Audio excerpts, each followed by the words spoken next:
Hi world, it's Keely and I'm back for another video. This is just going to be another kind of update on my reading and what I'm hoping to read this coming weekend. Today is Thursday and I've just been getting some work done so far this morning.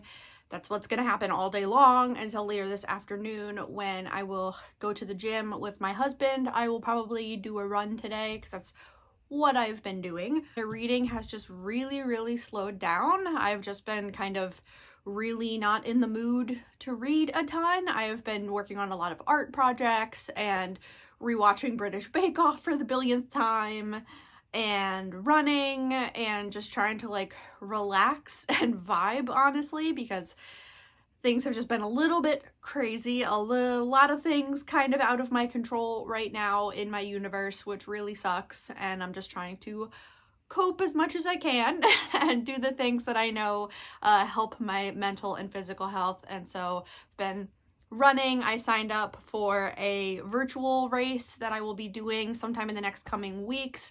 So that will either be a 5K or a 10K. I'm not sure which one I want to do. If you've never done a virtual race before, there are lots of websites that do them. Basically, there's two different ways to do it.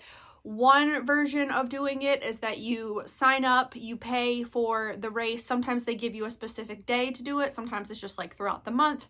And then you upload your race stats after the fact. Like once you do it, you would upload into their system from like your smartwatch or your Fitbit or whatever, basically saying that you completed the distance that you said you were going to do. And then they mail you out a medal and t-shirt or whatever you signed up for.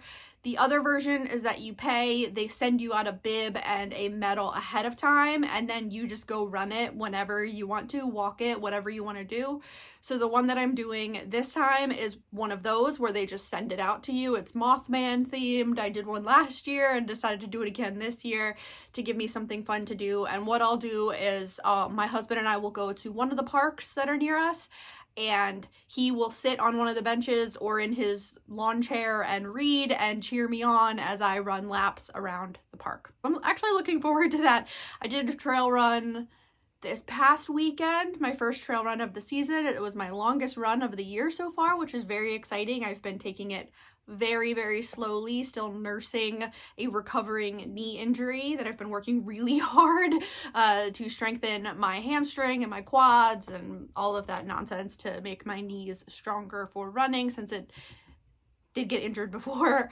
So I did a trail run before the temperature dropped in Pennsylvania again, and I just had a lot of fun doing it and stopping and walking and taking pictures of all the pretty flowers that are out in the park right now. And then Saturday after that, don't recommend doing this.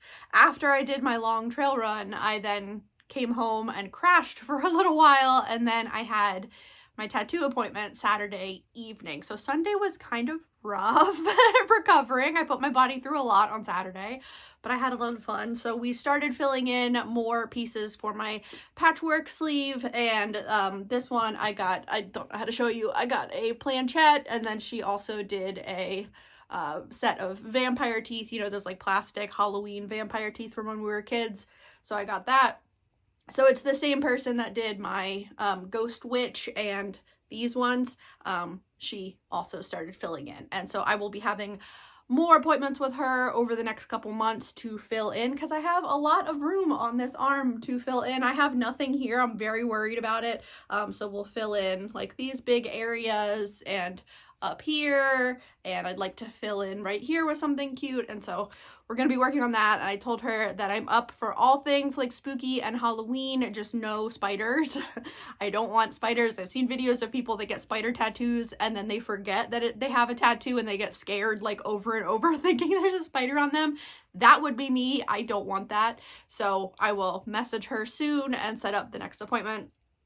And then I've got another appointment coming up in a couple weeks, and so does my husband with a different artist to get something else done. So very excited for those. So that's just kind of like an update of what's happening. The book that I have been reading is book 6. Yeah, this one's book 6 in Dungeon Crawler Carl, and you can see I am getting closer to the end. I really thought I would have been done this one by now and like deep into book 7, because book 8 comes out next month and we have it pre-ordered. My husband's very excited for it. So I don't know how we're going to do that. One of us will read the physical copy and one of us will read the ebook version.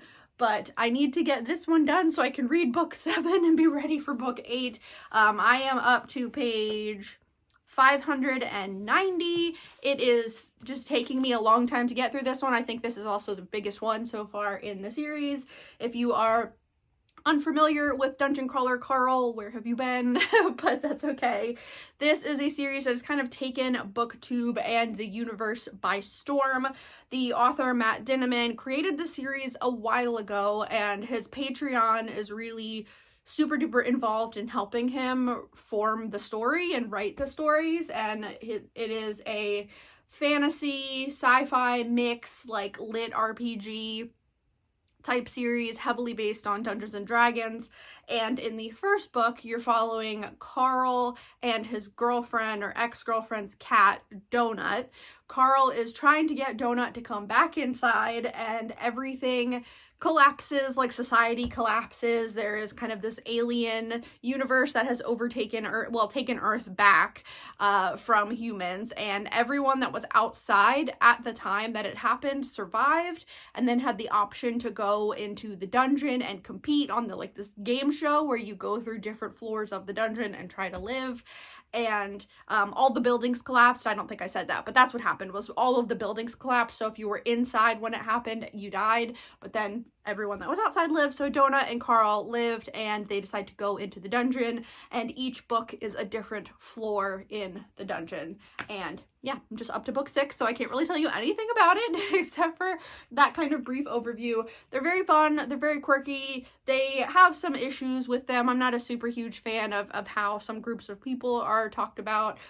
Some of the ways that women are talked about is kind of shitty. I know it's supposed to be like stereotypical, this is how aliens would view society, but I'm just kind of tired of reading depictions of women written by men in specific ways. But other than that, I do really enjoy these books, obviously, if I'm putting in the time to read them along with everyone else. So this is really what I have been focusing on. I will continue to read that, and then on the weekends my husband and I go to the park and we're reading Fellowship of the Ring together. So we are, I think, about a third of the way through it at this point, and then we will, after that, watch the movie, probably take a break to read the next Carl book, and then move into the second portion of Lord of the Rings. That's kind of it. I have a big stack of library books that I need to probably just take back because I'm not really reading that fast. It's just been very kind of trying to keep my brain as chill as I can when some craziness is happening elsewhere. But I thought I would say hi and let you know what book I'm reading, which is Carl.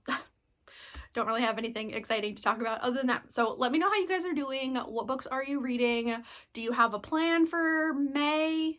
Yeah, May, what books you're gonna read? And that's it. Thanks for watching. Bye.